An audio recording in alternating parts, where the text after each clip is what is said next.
Welcome to Nightmare Whispers, where the rain falls and the shadows whisper. Tonight, let your fears take shape as you drift into the unknown. Don't forget to subscribe, like, and share if you enjoy the chills. Now, close your eyes and listen.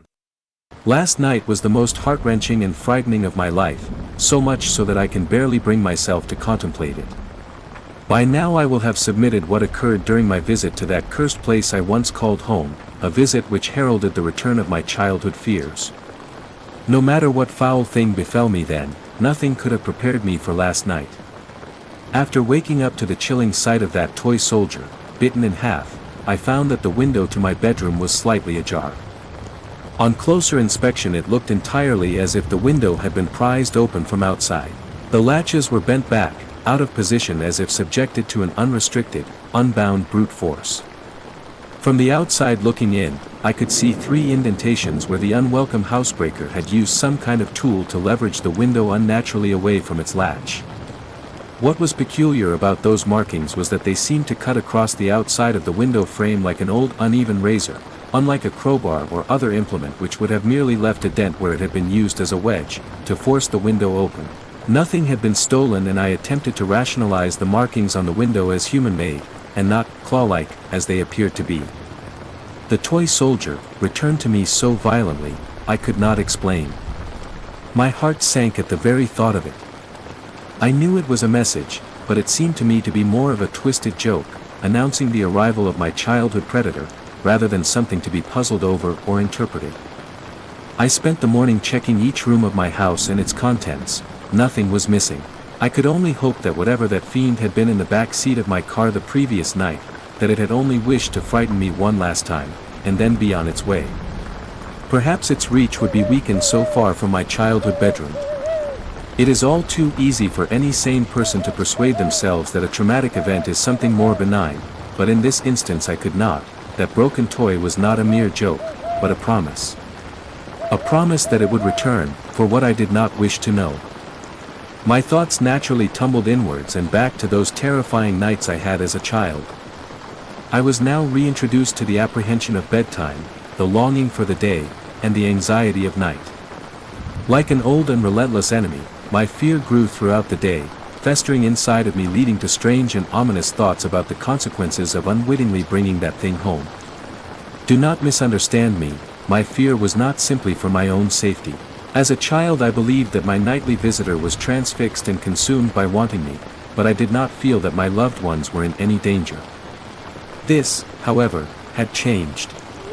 I did worry. This time I did feel nothing but fear for my loved ones, because you see, I do not live alone. My girlfriend and I moved in together over 2 years ago. I have caused enough damage now, that I do not wish to speak her name and will simply refer to her as Mary. Mary and I had had a happy existence, and in fact, we were very much in love. This coming Christmas morning I was going to propose to her, but that beautiful moment has now been bitterly taken away from me by that rancid abomination. I knew that Mary would be home that evening. She works in events and promotion, and as a result is often away from home for days at a time, traveling around the country coordinating various conferences and exhibitions. I do not complain about this, as she and I both know that I am a solitary character, and that the odd few days of solitude normally do me good, allowing me to dive headlong into my writing, absorbing each and every word, undisturbed.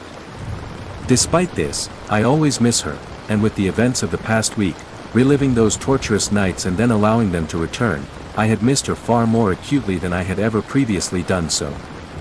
She arrived at around 6 p.m. and I greeted her with a smile, a warm embrace, and a passionate kiss. I tried to hide my perturbed state of mind from her, but Mary knows me better than anyone I have ever met and immediately inquired, "What's wrong?" I tripped and fumbled through my words as I explained to her that I had written a story about my childhood and that exploring those dark and twisted memories had left me distraught. Mary has an incredibly caring nature, and she immediately laid her suitcase and bags on the floor, sat me down on our couch, and with her soft and gentle way, asked me to talk about the whole ordeal. But I couldn't.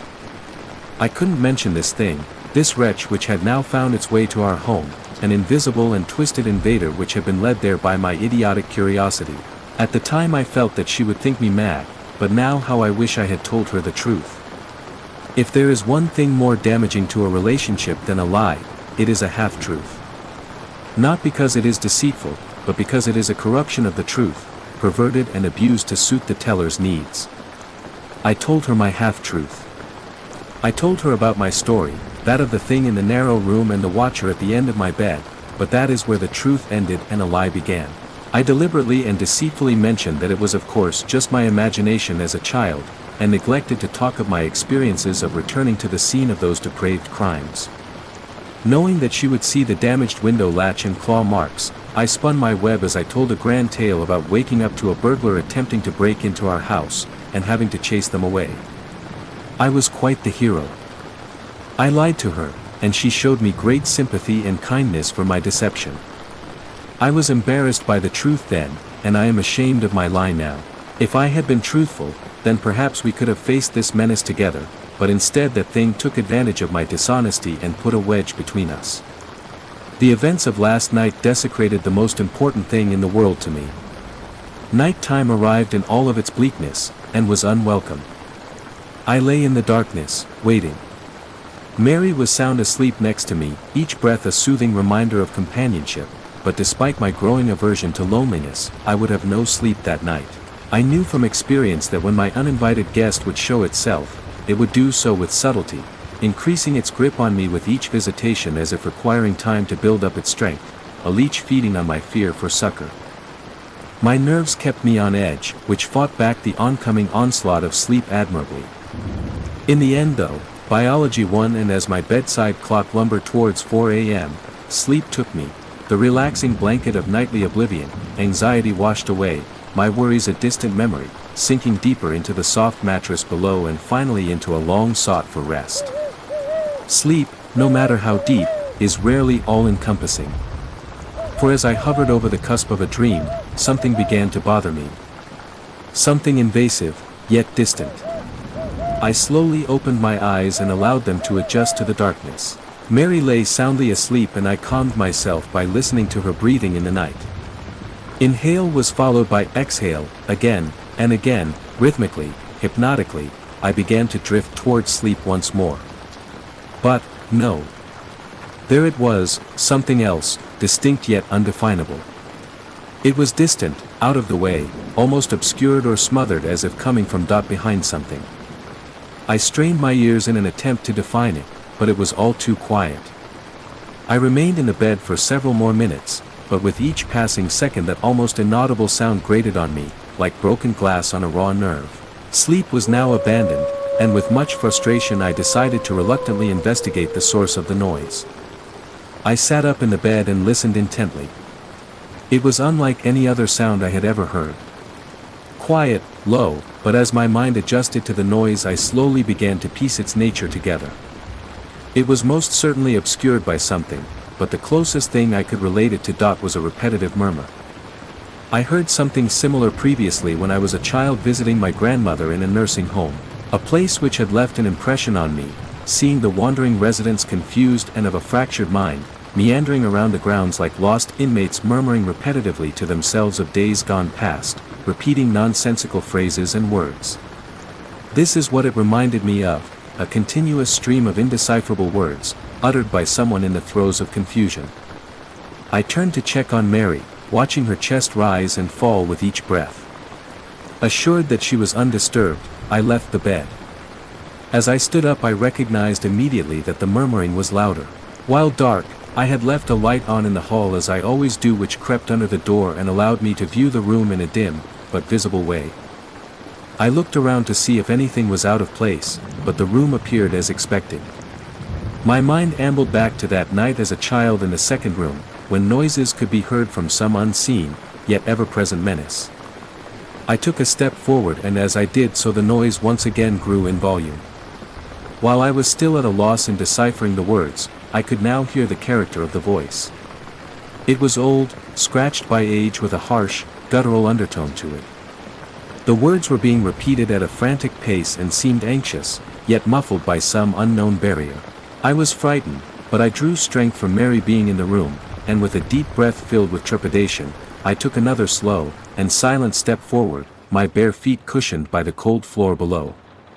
Again, the voice became louder. I wasn't sure if I was imagining it, but I could have sworn that it had become more agitated as I drew closer. The next step I took shook me to my very core, for as that murmuring, garbled voice grew louder still, amongst the rambling, gravelled sound of it, I heard a word. A word which shot an icy shudder through my bones. A word to be feared. It spoke my name. Dear God, it knew my name. To me it was as if knowing who I was somehow endowed that thing with an unlimited reach. That I may never be rid of it. That it could kill me at any moment. Something suddenly caught my eye, a movement accompanied by a ruffle of cloth.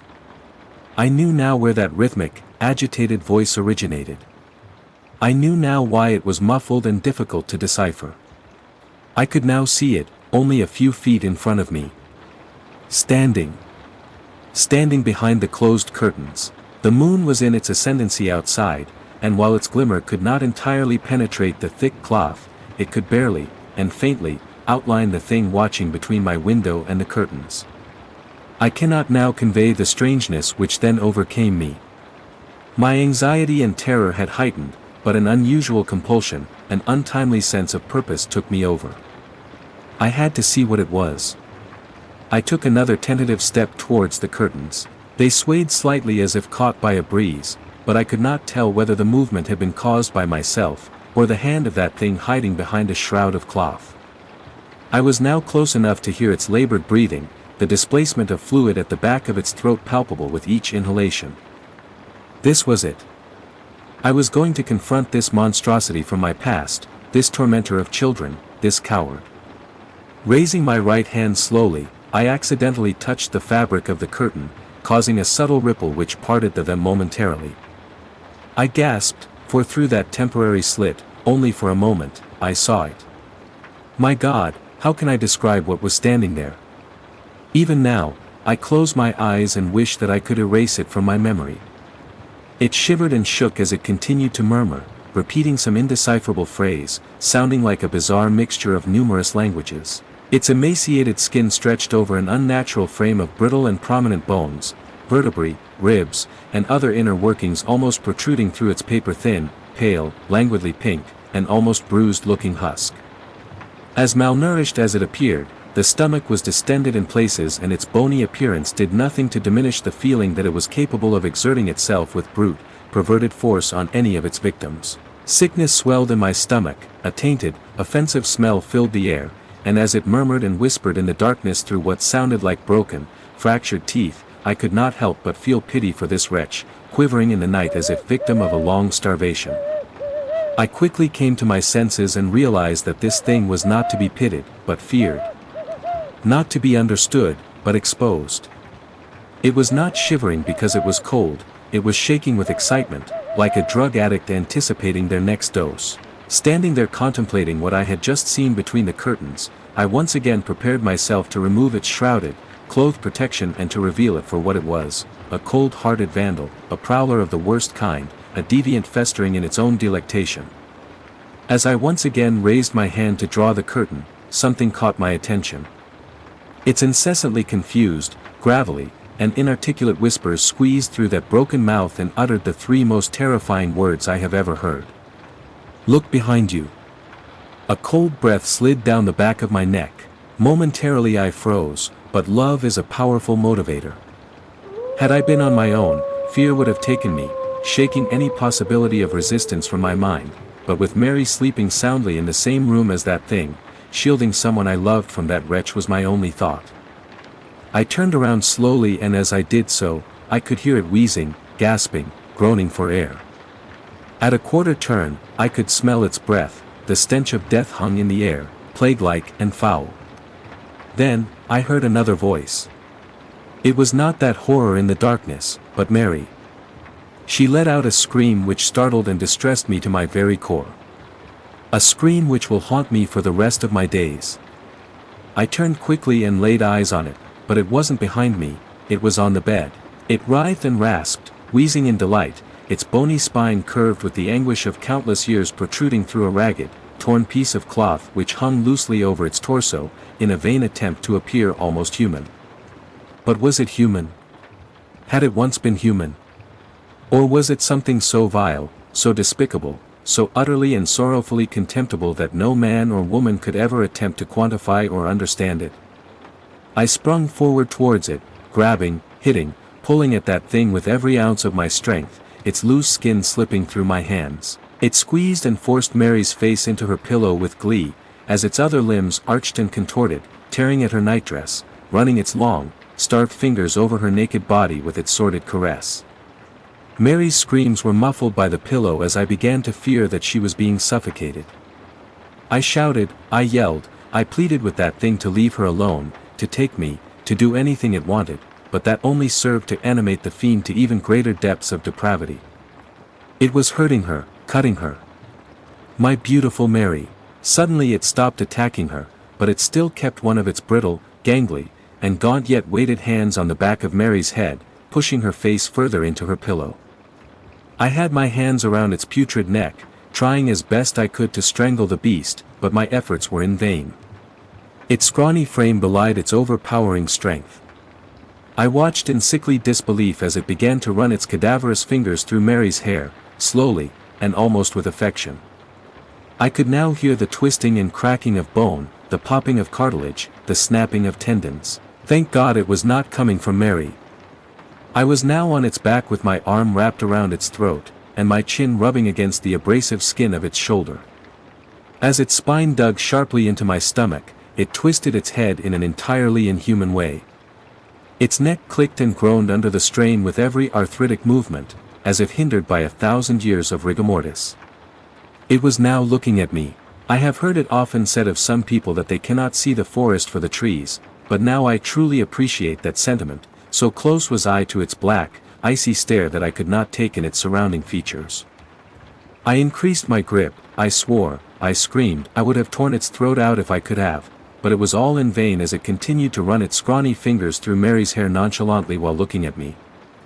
I don't think I will ever truly recover from the sound which seeped out through what I assumed to be its approximation of a grin, a wheezing sigh, a grunt, something which sounded very close to a sinister, otherworldly laugh. As its face touched mine, its eyes stared deep into me. Not even my reflection was returned, two looking glasses into a sanctuary for the dark, devoid of light, happiness, and love. It was staring as if it wished to say something, as if it was trying to communicate a simple idea to me. Malice. With a wrenching, stuttered and violent movement, it tore an entire fistful of hair from Mary's head, leaving behind it an open wound.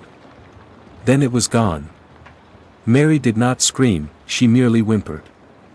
I turned the bedside lamp on, but no words of care or sympathy could console her. She wept uncontrollably. The bed was soaked in blood which had seeped out from the numerous scratches on her back and the large cut where an entire section of her hair had once been. I hugged her, told her that everything would be all right, then she looked at me. Looking at her tear-filled eyes, I knew what she thought immediately. She thought I had attacked her, that I had done those terrible things to her. Of all the experiences I have had, the look of betrayal, disgust, and contempt on Mary's face will remain the most painful. She is gone. After composing herself, she gathered up some things and left. I tried to explain, I tried to tell her everything that had been happening, but she would not listen. Who would believe such a preposterous story? She simply said that she would not call the police, but that if I ever attempted to contact her, she would do just that. To her, I was the aggressor, not that thing. As she left, she turned to look at me one last time and then burst into tears. I know now that I have lost her forever.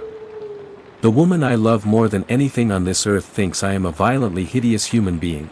If only she could understand that whatever did this, that it was not human, and if it ever was, it had long since abandoned that nature. It was 5 a.m. when Mary left me, it's 9 a.m. now. I am sitting here in the cold light of day at my kitchen table, writing this so that there is some record of what has transpired, so that people know, so that Mary knows, that whatever happens, that whatever occurs from here on in, that it was that despicable creature from my childhood, from that cursed narrow room all those years ago which rained this misery down upon me, upon us. I must now dispense with the sentiment.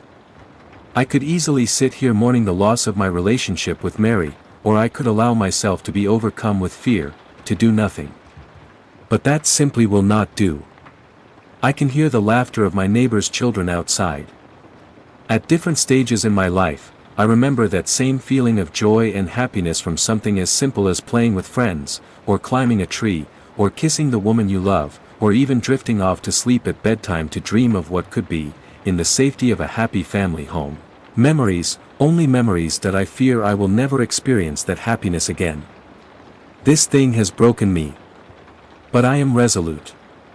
Whatever that hideous wretch has in store, whatever it desires to do with me, I will not allow that thing to harm another person, or to invade another child's life as it did mine all those years ago.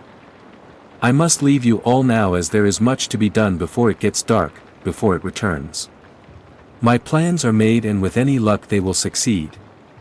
I wish I could say we will speak again, but I think that is unlikely. I hope you understand what must be done, because tonight, I'm going to kill it. You've just listened to another whispered nightmare.